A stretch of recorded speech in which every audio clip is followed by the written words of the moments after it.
This is Dumb Down Life number 28.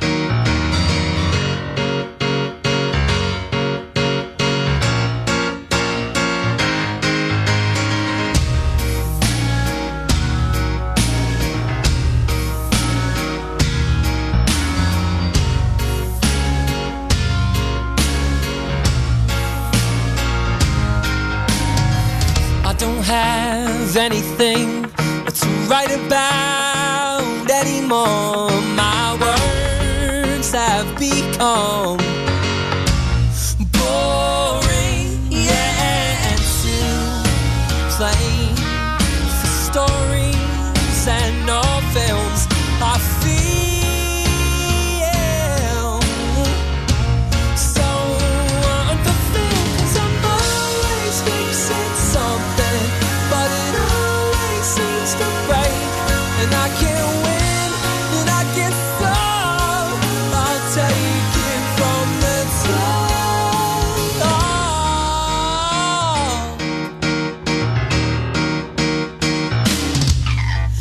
Take me back to 10. I remember 10 to be a very good back then. A time of best friends, and not having to worry one little bit about my kid. But these days it seems I worry only of the latter, and it tends to fill up my head and clatter. That's why I'm always fixing something, and it always seems to break, and I can't win, and I can't stop.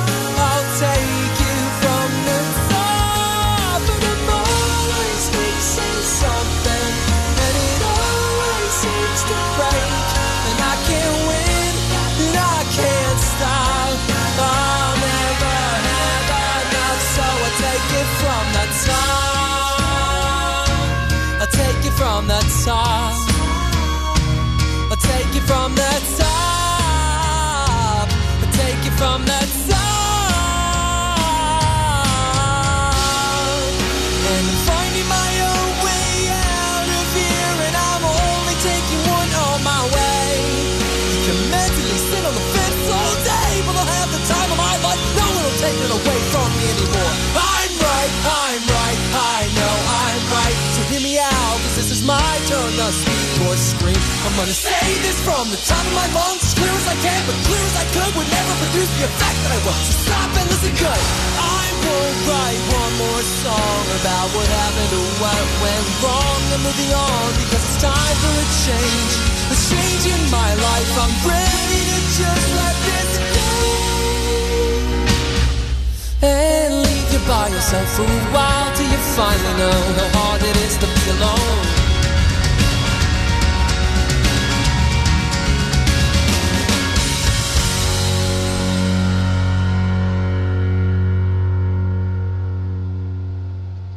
And that was Parachute Musical with One More Song. And hello everybody, we have a full complement this week. Hello. Hello. It's good to see everybody here, you know. You can see me. You've got Okay. bloody good eyesight. Damn it. It's this American sun, it does it for you. Bigger, better, faster, more. So, now listen, I'm assuming all of you use Google, right? As your main search engine. Yes. As my main search engine, as my main everything really. Email. Operating, not operating system. Document libraries and everything. Yeah, Yeah. Same here. You all know about Google Maps, right? Yes. I am aware of it.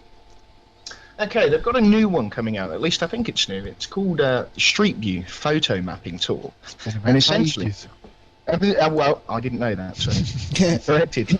But essentially, what it does is it allows you to zoom down to street level to certain parts of the world. I think at the moment they've majoritively only done large cities in America and some large cities in the UK. But there's been a complaint in the UK about the privacy issues involved regarding them taking photos of streets with people's faces on it. Now, Google are answering back saying that they're using face blurring technology. But Simon Davies of Privacy International says, in our view, they need a person's consent if they make use of a person's face for commercial ends. And what I wondered is, do you guys think it's an invasion of privacy for Google to do this sort of thing, to take a picture of a street with you on it and then use it on their Google Maps? I have to say I'm not particularly over concerned about it, to be honest. Just walking through town, you're photographed by CCTV however many times a day. Okay, that's not put on a website for people to view, but I don't really have too much of a problem with it myself. I think that if they're going to have some kind of law to stop Google from doing that, then they're also going to have problems with all the photographs that are taken around London in general. Yeah. Because you consider the bottom of Big Ben there, where people are taking pictures. You know, they've always got people in the background. Should that be stopped? You then upload that picture to your Flickr site, and it's there for the world to see. Absolutely. Flickr are earning money from your site with the ad banners and that, so technically you could argue that that's a commercial use. So, you know, the same rule would apply, surely. Yeah, absolutely. And I mean, I think that's this Simon Davies chap, I think that's his biggest argument, the fact that they're using it for commercial profit.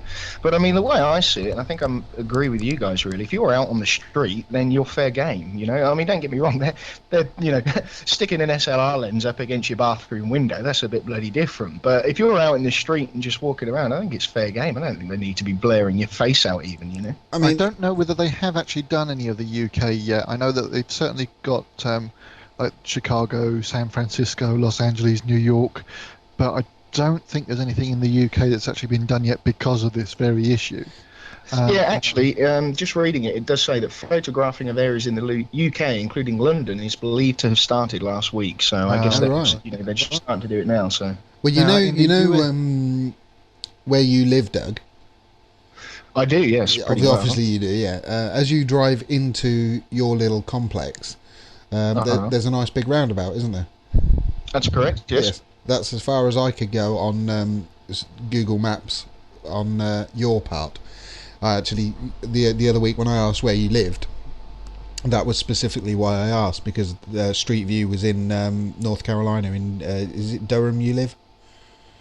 Close enough. Yes. Close enough. Yeah. The Street View is down there. So I had a look along your street, and you basically go to the roundabout, and that's it. And I suspect you live on sort of a private sort of complex, isn't it? Oh yeah, that's correct. Yeah, it is private property. So I would guess Google haven't got permission to do it. No. But I didn't know it was on Street View. I mean, I know that obviously, you know, we both sat and looked before at Google Maps, the regular, you know, face down satellite map. Yeah. But I didn't realise Street View was out here yet. Yeah, well, when we're finished, go have a look. Yeah, I will do. There's quite a lot of other tools that are on Google as well.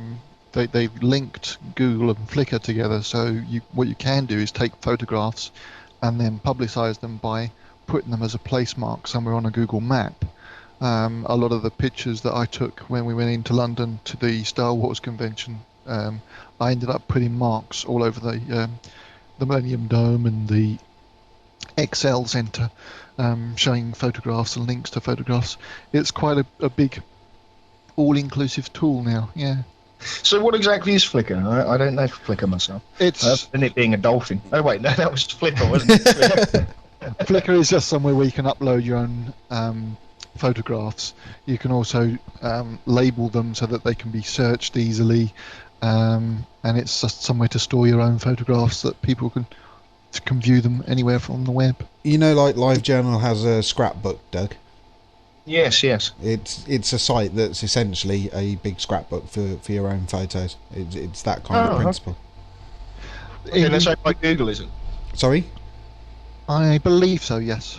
Owned by Google, yes. In the US, what they had got is that there were people who were following around this camera car, and you could go to certain streets and see where this one person keeps appearing on the curb everywhere, because he kept turning up every day that the car turned up to take pictures. So it's a bit like Where's Wally? That sort of thing, yeah. But then miraculously, when they started testing this technology for blanking faces out, he was one of the first people to disappear. Another part of it is, as you've got the ability to look left and right as well as up and down, and it originally, when you looked down, you were able to see the bonnet and the back of the car. Now, as you look down, you see the road as if there's no car underneath it, because it takes samples of the road from the previous picture and uses it to fill in where the car is. That's clever. Do you know, I mean, take me back 15, even 20 years ago when I was a kid, and if you'd have told me this kind of technology was going to be out here, I just wouldn't believe it. I mean, it's incredible now, the stuff. I mean, I remember back in the days of my old Commodore 64 playing Punchy on Christmas Day when I got one for Christmas, and I mean, the stuff they can do now is just spectacular. The good thing when I first heard about this Street View stuff, I went straight to San Francisco, because are you familiar with the Lombard Street, the long winding road that's used in a few films? Well, I remembered that when I went to San Francisco, I'd stayed on a hotel that was at the top of that hill looking down that road.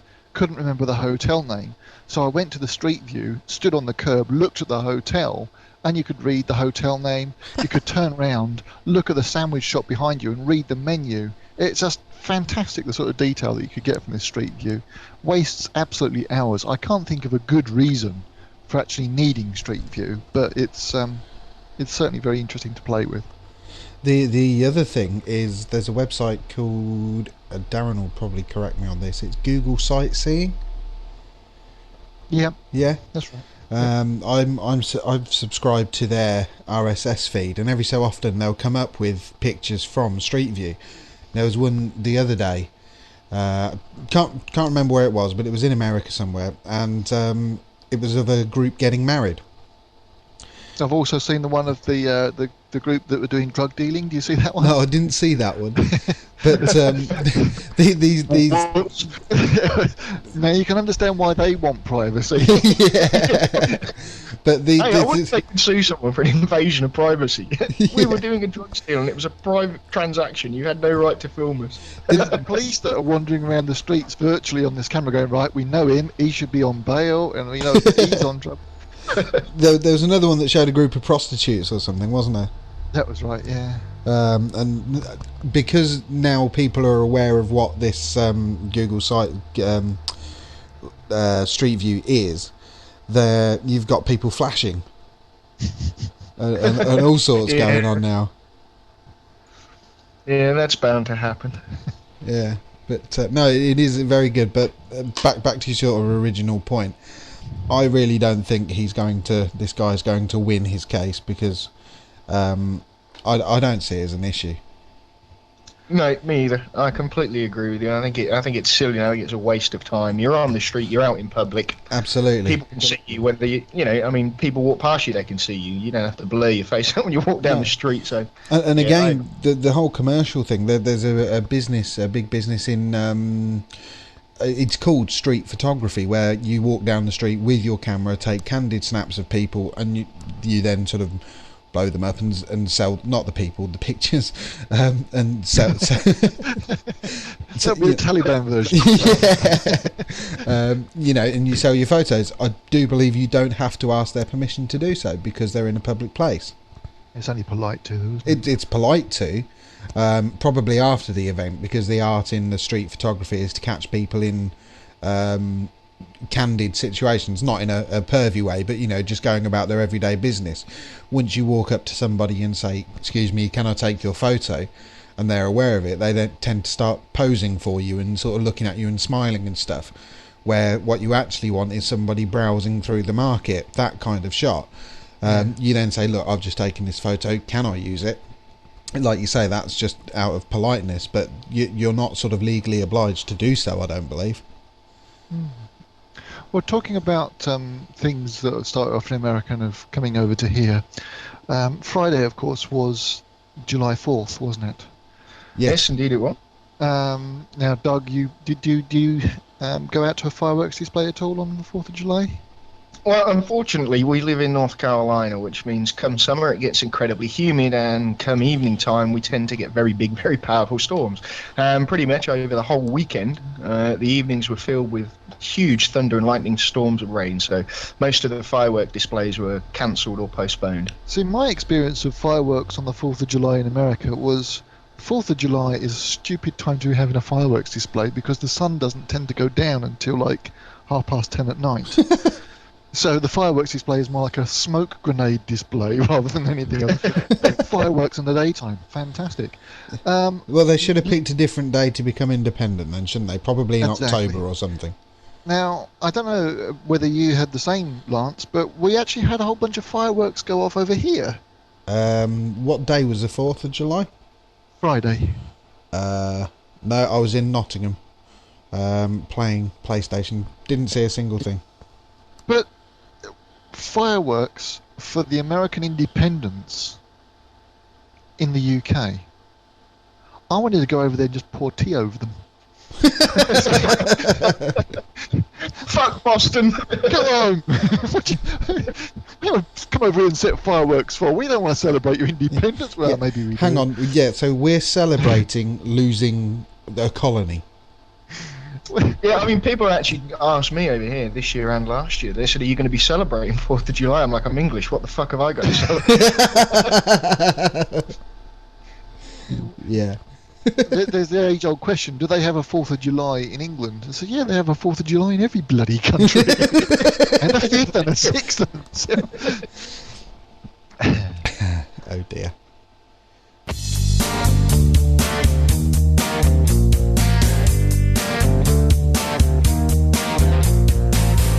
Oh no, I didn't see the future coming. Don't go, I'm falling through the cracks. Move slow, can anybody tell me where the time go? And is it coming back? Tick tock, I'm torn by a second hand that won't stop. I'm trying everything. Wake up, the devil hides inside of my alarm clock, deciding when to ring. Big sky, I'm standing underneath the heavens. Black night is brighter than the day. Starlight that's taken many years to reach us. Don't look to be so far away.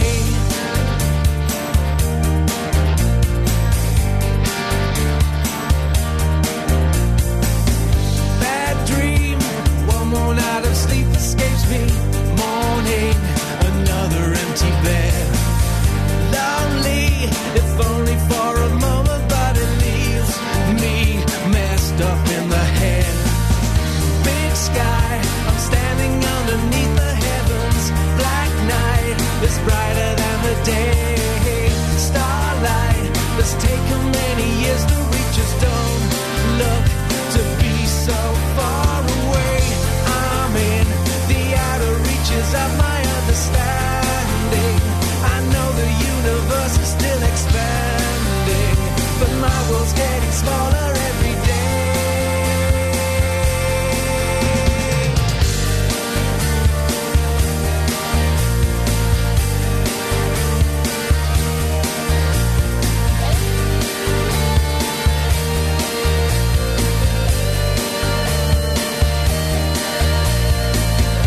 Oh no, I didn't see the future coming. Don't go, I'm falling through the cracks. Move slow, can anybody tell me where the time go? It's never coming back. Big sky, I'm standing underneath the heavens. Black night is brighter than the day. Starlight that's taken many years to reach us. Don't look to be so far away. So far away.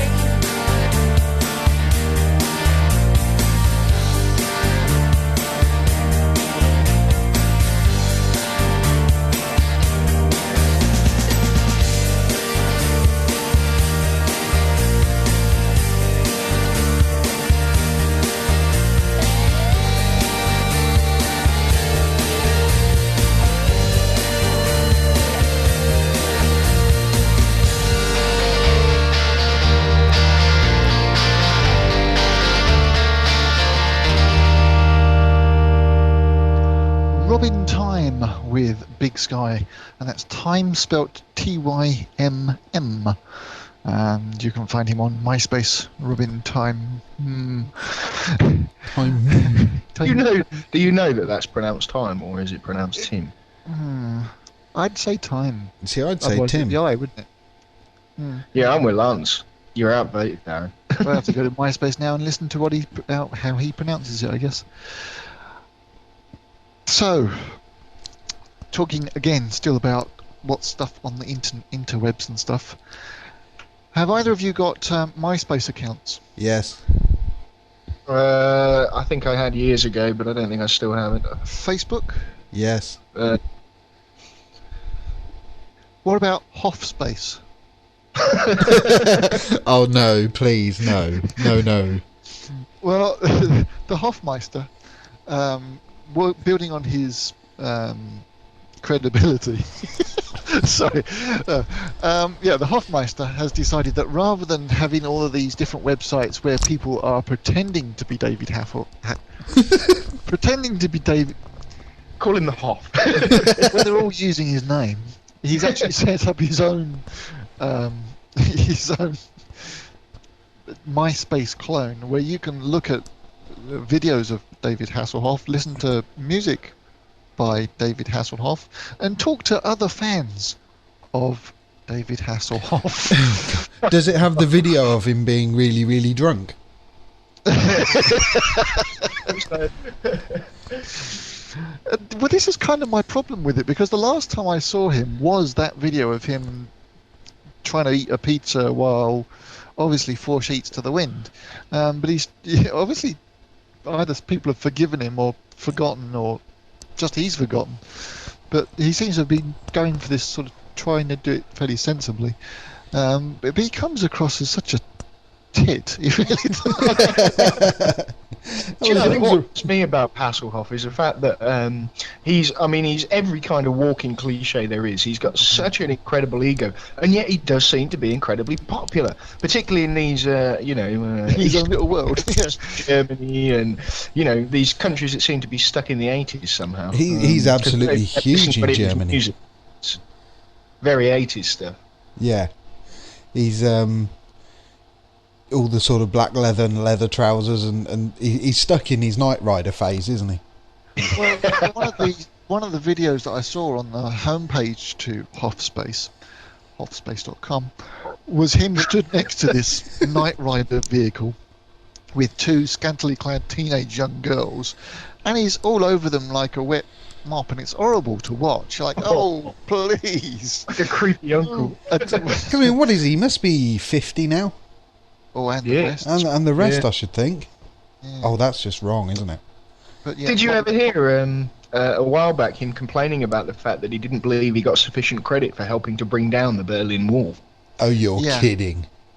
No, basically the way he viewed it was his music helped bring people together and helped propagate and sort of, lead to the downing of the Berlin Wall, and he was pretty miffed that he wasn't recognised for it. Oh, you're joking. I do remember, that is one of my memories of the wall coming down, was him, I think he was actually on top of the wall as they were knocking down bits of it. He played a concert, didn't he? Yeah, he did. He was probably there. Probably nobody invited him. Just it's the Hoff. Hey, swing down. Whoever knocks him off first wins. Yeah, the reason the wall came down is they were trying to get bricks to throw at him. And another internet-related, well, not really internet-related, Doctor Who. Have you watched it this week? I have. Lance? I have, yes. You have. Do you follow Doctor Who at all, Doug? No, I can't say I can. I occasionally watch them, but we get the older ones over here on BBC America. So when I say old, I mean not up to date and current. Sort of last season before, whatever. Well, we'll try and avoid actually saying anything about the storyline, because there are American listeners, and you probably won't get this for another few years yet. But last week's programme ended on a fantastic, nail-biting cliffhanger. And it has been years since there's been a cliffhanger on television. typically because of this bloody internet, where the makeup lady's friend's cousin's uncle will happen to know the way this cliffhanger ends, and therefore they'll stick it on the internet, and it's known months before what's going to go on. Whereas the story this last week was a complete surprise. It got to the end of the programme, and Doctor Who was shot by a Dalek. And everyone's like, eh? This wasn't in the newspapers. And it was... Consequently, this week, they had 9.7 million people tune in to watch the next episode. And this is what Russell T Davies has actually said, is that the death of a lot of television has been because there are so many people who are willing to spill the beans and tell the press what the storylines are, that it's just no fun. There's no secrets that are kept anymore. And I just wondered what your opinions on that was, the secrets or lack of in television. Well, it's interesting you mentioned, actually. There was we get a magazine every week called Entertainment Weekly, which we use for poop fodder in the little magazine next to the little rack next to the toilet. And there was a section in there about spoilers, and it was talking more about Hollywood than TV. But it was talking about the fact that now, because you have the lots of internet, that TV companies and movie companies and stuff are actually starting to use spoilers as a way to try and control spoilers, if that makes any sense. Because of the fact that they know that they can't keep them out of the press completely or out of the internet completely, they actually release little bits of information that are spoilers to try and keep the fans happy and stop the big stories coming out. Well, certainly back, because one of the examples that was used on the Doctor Who Confidential, they were talking about who shot JR. Now, back in... Who shot JR? I don't know. Never was a Dallas fan. But back in the time, Dallas was shown in the US, and that particular episode of revealing who it was that shot him was aired in the US, and people in the UK still didn't know 6 months later when it finally came over to us. You couldn't imagine that happening nowadays. Nowadays, it airs in the US and you download it within the hour. Yeah, absolutely. I know one thing, something interesting you said at the beginning was, what was the word you used? A nail-biting cliffhanger. I think that's pretty good. Anyone that can bite their nails or hang up Yeah, it's a mixture of metaphors. Yeah. Fight them one hand at a time. And hang on tight. There it was, sitting on the edge of my seat for this nail-biting cliffhanger. I think the first time that I really became aware of the ease of which you can find out about films coming out was, I think it was 99, when The Phantom Menace came out, the first one of the Star Wars prequels, and I pretty much knew the entire plot of the film before I walked into the cinema to watch the film. Yeah. By accident, almost. You don't even have to look very hard, do you? Sorry? It can almost be by accident you find out how the I think the sort of film goes. I mean, it's nearly 10 years ago now. Well, it was 99 it came out, wasn't it? I think so. And it wasn't quite as easy as it is now, but there was certainly an awful lot of it about. And, it actually ruined the film for me. And I now try to... It wasn't too bad a film to get ruined, though, really, was it? No. But I now try... I wouldn't say I try to stay spoiler-free, but I don't actively go out and search for spoilers of films. If, you come across them, 'cause like you say, you can now stumble across things by accident. Yeah. Excuse me. Even with things like LiveJournal. Because you've got friends in America, you've got friends all over the world that read your journal and you read theirs. With the films coming out in America before they come over here, it is quite easy to stumble across some of the plot lines before you go and see your own the film you want to go and see. I've completely lost my train of thought now. going back to what Doug was saying earlier, certainly what they do with Lost is they almost throw you fake spoilers, because you'll get previously on Lost and they'll tell you all about what happened last week, and then at the end it's and next week on Lost, and they'll show you this character getting killed, that character jumping out of an airplane, and you think, oh, so how's he going to get killed? And it turns out to be that it was a dream sequence, and that particular shot of him getting killed was completely irrelevant to the story, and the big plot of the story is actually something that they didn't show you. But so that fills the forums with with, Christ, how's this guy going to die? Yeah. And it's sort of a red herring and throws people off the scent of the actual story, doesn't it? Yep. Which is quite clever. Well, another thing they were talking about is there are certain big sites on the internet that are specifically spoiler sites, and that's exactly what they do, and that's what they focus on. And a lot of the production companies now are actually starting to work with these sites and work alongside them.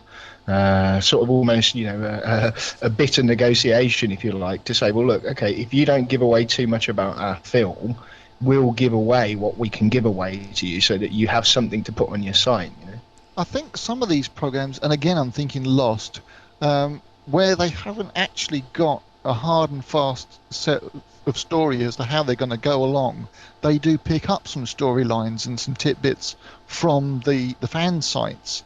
I know that the producers of Lost were quite surprised how in the first series one of the characters was reading a book, and it was just a book that was on the set at the time that they gave to the guy to read. But then when it came out and people were looking at it on their recordings, on their digital boxes, and they could see the title of the book, they were then reading more into it than was actually intended. And they were saying, well, this book was written by this guy who also wrote this book that was linked to an island, and so from then on they started thinking a lot more about what they were putting in as extras, and they were hiding more into the story, and they then actually went on to fulfill some of those links, the tenuous links that people had prophesized that were never there intentionally in the first place. So the great way of writing movies is to writing serials is to make half a serial, wait for everybody to come up with the rest of the ideas for you, and then just put the script behind it. I think wasn't Snakes on a Plane changed as well? Yeah, it was the line about I'm sick of all these motherfucking snakes on this motherfucking plane. It was never in the original movie. But it was kind of a mythological quote that had come up amongst all the fans before the movie was released, so they decided to shoot just that scene with him saying that, apparently. And there goes our clean tag for today's show. Personally, I think it's a pretty good idea, to be honest, because that kind of interactivity is only now possible because of the internet. And I think it's almost like the old-fashioned choose-your-own-adventure books. Do you remember those, where you could turn to whatever page you wanted to? Can I put my hand up and say I had the entire set? I got a little bit disheartened with those because some of them you could get into a loop where you'd read the page and it would send you off, and that would only send you back to the same page again, and you end up reading yourself in a circle. Never finish the story. You didn't have to put your hand up. Out of all my friends, I knew you'd be the one that had. Funnily enough, it's kind of making a bit of a comeback. Not in a big way, but there's a site that I visit quite often called Control-Alt-Delete, and it's a gamers site, and they do two episodes a week of a little cartoon strip. And he tried something out a few weeks ago where he did a choose your own adventure comic strip where he'd got it all sort of planned out, got your 6-panel cartoon, and then at the bottom said, if the character does this, send this keyword in an email. If he does that, send this keyword. And the audience dictated which way the story actually went. Yeah, I think that's a great idea, personally. I mean, because particularly, you get some of these big shows like Lost and, back in the day, the X-Files and all that kind of thing. The fan base is really deathly serious. Absolutely, yeah. I mean, they absolutely worship these things. So to give the fans that level of interactivity is just fantastic. Wasn't there a show maybe a couple of years ago? I seem to remember a show on UK TV that sort of did actually do that. and it was a live broadcast of a play, and it ran over a whole week, where they did like a half an hour or 3/4 of an hour, something along those lines, each night. And at the end of it, they gave a load of choices of what could happen next, and got people to text in what they, their vote. And the play sort of got written on the fly almost. Possibly. It sounds familiar. Yeah, I'm sure I read. I didn't watch it, but I remember hearing about the concept, and that's a brilliant idea for a TV show, I think. Better than Big Brother. Anything's better than Big Brother. Which is quite funny. We did a big thing about Big Brother starting. We even used the intro music, didn't we? Has anybody watched a single episode since? I still can't get Channel 4 to work. You can't get Channel 4? No. Oh, dear. Stupid Skybox is dying a channel at a time. Well, funny you should say that. I've got my new BT Vision box came last week, and I've installed it, which is essentially a Freeview box with streaming on demand, download from the internet, movies and that kind of thing. You can pay sort of £2 and rent a movie for 24 hours. So I plugged it in, and you then have to scan for all the up to 70 digital channels that you can receive on Freeview. Didn't find a single bloody channel. Not a single. You have to have a good aerial. Yeah, I'm suspecting that I've got a crap aerial. But yeah, clearly something's wrong, lads. Yeah, so I've got this nice digital box, and I can't use it, which is a bit of a pain. But I can do the downloadable movies, and as my TV is now my computer, I can record those movies, which I probably shouldn't have said. You'll be hearing from their lawyers shortly. Ignore me, I didn't say a word.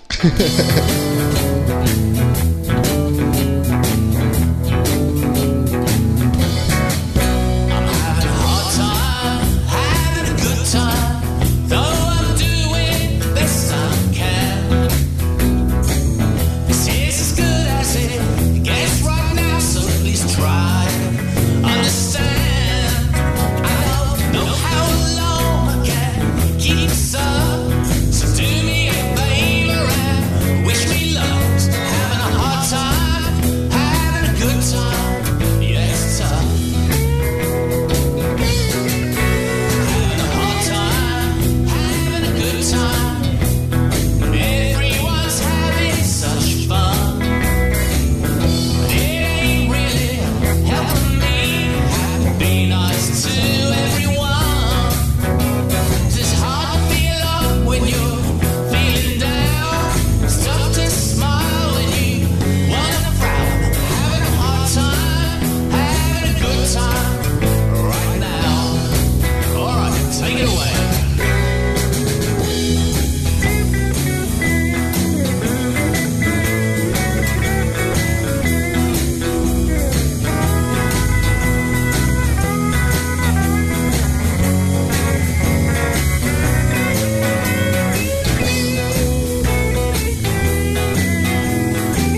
Volume Brothers there with Having a Hard Time, Having a Good Time.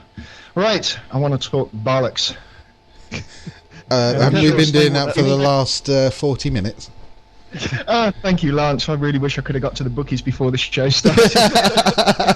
You are going to have to explain what this means to the American listener. Oh, yeah, of course. Bollocks. Bollocks are testicles, nuts. Gonads. Can we think of any other euphemisms? Gonads. Gonads. Cojones. Who? Cojones. Cojones. Oh, yeah, of course. That's a popular one in America, isn't it? Well, over here in England, or over there in England, they call them bollocks. Anyway, last week I had to go to the doctor because I found lumps on places where men shouldn't find lumps, namely my testicles. And believe me, of all the places a man wants lumps on his body, it's not his testicles. Now, as it turns out, it was perfectly okay. It was nothing serious. I'm perfectly all right, and I really don't have to worry about it.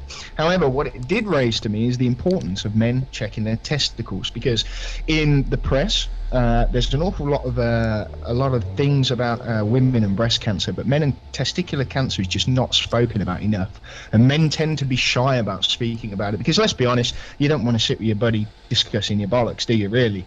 But the good news is that if testicular cancer is caught early, 98% of people will survive. So it's definitely treatable, but you have to catch it early. So it's really, really important that men get a good hold of their nuts, have a good feel, and check them out.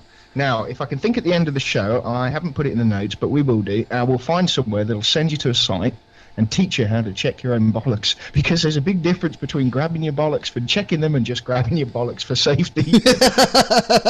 So in the interest of not sort of being shy about this and bringing this out and bringing this out in the open, is this something that you have done regularly, or was this something that triggered you to test them for the first time, or why? To test them, connect them up. Yeah, they're still there. Yeah, well, yeah. No, to be honest, Darren, it's something I've always done, and I was saying this to my wife. I'm really not sure why. I mean, maybe it's just the pair. I like grabbing my bollocks, you know. But I always have. I mean, I smoke heavily. I'm a heavy smoker. So I was discussing this with Lance the other day. Every time you get an ache or pain as a smoker, your first thought is, oh, I've got cancer. You know. I mean, I had to go to the doctor. Necessarily think, oh, smoking, I've got cancer of the testicles. It doesn't work. Well, no, and actually, maybe, but. Apparently there's no real link between smoking and testicular cancer. They don't really know what causes it. But, you know, just as an aside and just as a caution, I've always checked them for as long as I can remember, really. So I've always kept an eye on. These were new lumps. Yeah, absolutely. And the scary thing is they can just come out of nowhere, you know. You can check them one day and have nothing, and then you check them a couple of days later or a week later or whatever, and suddenly you have a lump there. And I'll tell you this much, guys, when you find a lump on your bollocks, your fucking world gets really small and dark all of a sudden. Well, I have a good feel of my bollocks every single night. But that's absolutely nothing to do with cancer. But I reckon it is. I reckon this is prostate cancer prevention, isn't it? Well, that is, yeah, absolutely, that is. Do you know about this one, Doug? About what? Prostate cancer prevention.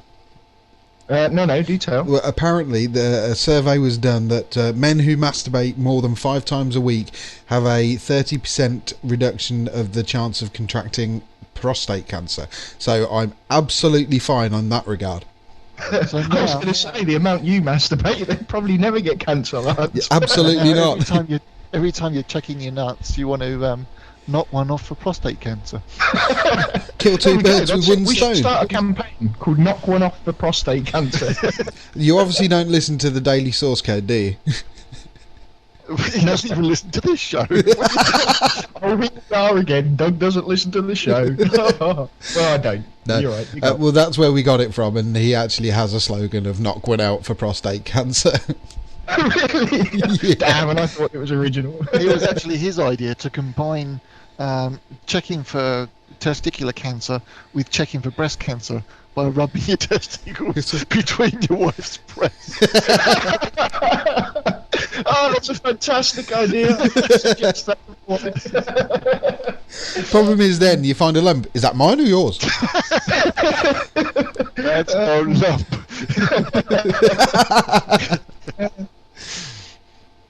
Oh, ouch. Well, anyway, Anyway, yeah, so that's basically it. I just want to get the message out there and tell guys to stop being so shy about it, start talking about it, start finding out about it, and start checking your testicles for lumps. Yeah, absolutely, yeah. Couldn't agree more. On a testicle related, since we've now got this out in the open, a friend of mine had a vasectomy, and it was the effects of the gas that was interesting. The guy is absolutely, he wouldn't say boo to a goose, but as soon as they put the gas on him to put him out, the last words that he screamed before he went under was, "You're not fucking taking my bollocks, you bastards." And then he was out. Actually, yes, we are. God, if there was a time that you wanted a video camera. It was that comedian, Tom Green, I think it was. Yes. Who had testicular cancer and actually did that. He videoed the whole thing, the operation and everything. Did he? Yeah. No, I mean, testicular cancer, apparently it generally strikes guys between the age of 25 and 40. That's the prime range. But be warned, even if you're younger or older, it can still strike you. I've got a buddy back in England, very good guy, who at 18 years old ended up with testicular cancer. He survived, as most people do. But, that just goes to show it can hit at any age. Well, it certainly opened my eyes. Well, so to speak. It's one of those things, you should be doing it, but you just don't do it. But since we've had the conversation the other day when you sort of told me that you were going to the doctors, it's certainly made me a bit more conscious about the whole thing. Yeah, which is good. I mean, let's be honest, most of the time we just chew the shit and waste a lot of people's time, so for once we can actually be useful. Yes, men, go check your nuts. So, Lance? Yes? You did the show notes here, didn't you? I did. You didn't leave a space for the feedback, matey. Oh, didn't I? No.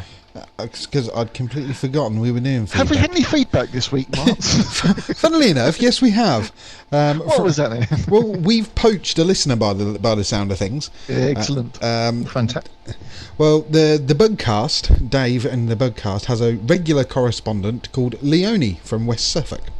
And Leonie pretty much emails him for every single show. And she started emailing us. We got it. Now hang on, wasn't that the last that was in the chat room in the chat room when we went live? Yeah, can we just point out this is our own chat room, not any other kind of chat room. But yeah. ASL. But yes, it was. Yeah, that's Leonie from who joined us late twice and finally made it on time when our show completely died. So she's not had much luck listening to us live. But yes, that is Leonie. And she's commented on last week's show where we discussed cover versions. And she goes on to say, if you're looking for cover versions you would hate to hear, how about Kylie Minogue covering Sabotage by the Beastie Boys? Oh, good lord. Now, I'm not sure I know the song. Is Sabotage the song, the video that goes along with the song is them in sort of a 1970s car chase? Is that Sabotage? Yes, I think it is actually, Lance. I think you're right. But I just can't imagine Kylie doing that. I'm not a big fan of the Beastie Boys anyway, so the Beastie Boys doing the Beastie Boys is bad enough. I mean, I'm not a big fan of Kylie's music. Yeah. Kylie, music. Absolutely different matter. Yeah. She says the Blake Morgan track is excellent. I think that was Maybe I'm Amazed, wasn't it? Yep. That's almost an excuse to play it again, isn't it? Almost. Hey, you know what? I've noticed a pattern here. Well, I should stop doing the show altogether because whenever I'm not on the show, we get feedback. Well, I mean, for the sake of the show, Doug. Do you know, that reminds me of a time when I was younger when somebody couldn't tell us that they didn't want to be with us and they upped and left. Sorry? I was thinking of an old band we were in, Lance, when our bassist came up with all kinds of excuses why he didn't want to be in the band except for the fact that, well, you're shit, which would have been the truth. That was Duncan, wasn't it? No, it wasn't Duncan. I don't really want to mention his name on air because it's not fair to the chat. But Yeah, it is. Absolutely, it is. Fuck him. Who was it? Yeah, it was Sean. Oh, that's Sean. Sorry. Yeah, no, Yeah. probably wasn't a good idea. No, oh well, never mind. Too late. Yeah, you're gonna have to text Jane now. She should listen to the show. What's his surname? Where does he live? Yeah, we'll not go down that road any further. So Leonie goes on to say the first vinyl single she ever bought was "Pass the Dutchie" by Musical Youth. Oh, goodness. Wow. In my defence, actually, I have no defence, so sue me. So, what would be your first vinyl single you ever bought? I can tell you straight off. Technically, it was E.T. and it was some kind of speaking thing from E.T. I had on vinyl record when I was a kid. But my first ever proper vinyl music record was "Walking on the Moon" by the Police with I can't remember what the B-side was now. Visions of Eternity or Visions... No, that was the song we wrote. Yeah, so it was Visions of the Night or something like that. But it was "Walking on the Moon" by the Police, and it cost me 75 pence. 75 pence, wow. Darren? I think mine was Paul McCartney in the Frog Chorus. We all stand together. That's Oh, right. I had that. Do you know, I can't actually... I've no idea. I never bought a lot of singles, actually. I know the first album I ever bought, and that was So do I. Iron Maiden's Don't do Son that. of a Seventh Son. But I really don't know. It may have been... No, because my mum and dad bought me that. Status Quo in the army now. Oh, I had that as well. Yeah, well, mum and dad bought me that because at the time that came out, I was actually signing up to go into the army. And they said, too short, you're too fat, and you're too bald. I wasn't bald then. I'm not denying I was short and fat, but I wasn't bald. No, the reason why I didn't go into the army, because this was back in, 1990, I would think. Yeah, that was about the time I left school. I'd got my papers to go to. I can't remember. I don't know if you can remember the name of the place you had to go for your medical and your 16 weeks training, Doug. Kettering? No, it wasn't Kettering. Oh yeah, I know what you mean. No, I can't think what No. it was. I'd got my dates to go there, and I went for my final meeting at the Army Careers Office, and they said, right, we'll just go through what happens after that. You'll go for your 16 weeks basic training, and then there's the mandatory 3-month stint in Northern Ireland, at which point I said, sorry? Northern Ireland. Right, you never mentioned that. Yeah, just tear that piece of paper up and we'll see you later. And Why did you think you were joining the army then? well, People are going to shoot at me. well, the thing is, I'm quite happy to go to a war zone where, like, they're over there shooting at you, and you're standing here shooting at them. Northern Ireland is a really dodgy fucking place. You go there, the bloke that asks you for the light for his fag could be the guy that's putting the bomb under your car. Can I borrow a light of meat? Yeah, exactly. I mean, you heard of the song is it The Soldier? Yeah, by Harvey Andrews. Yeah, and it's like, no, I don't want to go there. Fuck off. So I didn't go to the army. What you were looking for essentially is 18th century warfare tactics where you all meet in a field, one row stands at one side, one row stands at the other side, and you just shoot at each other and see who falls over first. I was 16, of course that's what I expected.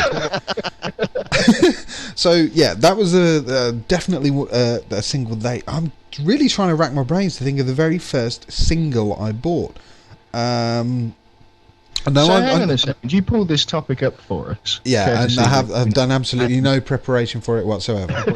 Yeah, absolutely right. Shoot me. Well, What I can I think we can do another show on all the embarrassing records and singles that we've still got. Or at least I could. Oh, the most embarrassing's easy. Yeah. The Get Me to the Church on Time by Kermit the Frog and Miss Piggy. Oh, good God. No wonder I stopped being in bands with you. We're not covering Kermit the Frog, Lance. It's Fuzzy Bear! I keep snorting. I wish I'd stop doing that, especially on air. Right. How long have we been going for? How long? Oh, flipping ages. 55 minutes. Is this a record? Can we make an hour? No, we got 5 minutes to do the contact information. Well, we'll have to do it really slowly then. Okay. Not that slowly. If you'd like to contact us, you can call it. Has anybody ever used the telephone? Well, obviously. I use it all the time. Oh dear, there are times when you stop speaking and there's times when you stop speaking and think there really should have been something after that. Has anybody ever called us on our Dumbed Down Life telephone number? Was that specific enough for you? Nobody has ever called us on our Dumbed Down Life telephone number, but I'm sure somebody will one day. Yeah, especially And if it'll we be a write. telemarketer. Telemarketer. Would you like some double glazing? Only if it's in Second Life. Our telephone number, should you wish to call us, is 07092 274 759. And our email address is, Darren? ddl.podshow@googlemail.com. And the website, Doug?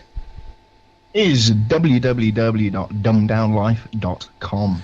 And you can follow us on Twitter. Our username is Dumbed Down Life, where we do semi-regularly update it and let people know when we're recording and going live and stuff, which we haven't done a live one for a few weeks, have we? No. Why? I'd probably be here for it if you did. Sorry? I said I probably wouldn't be here for it if you did.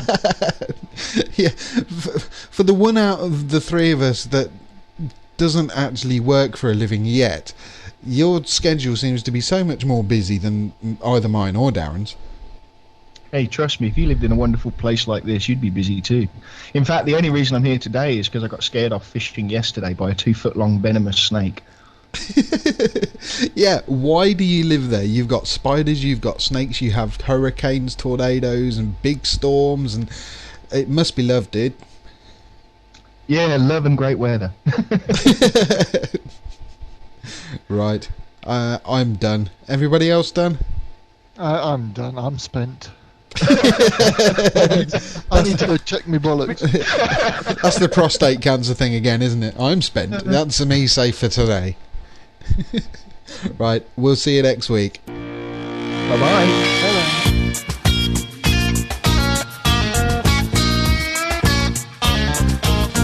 Or later this week.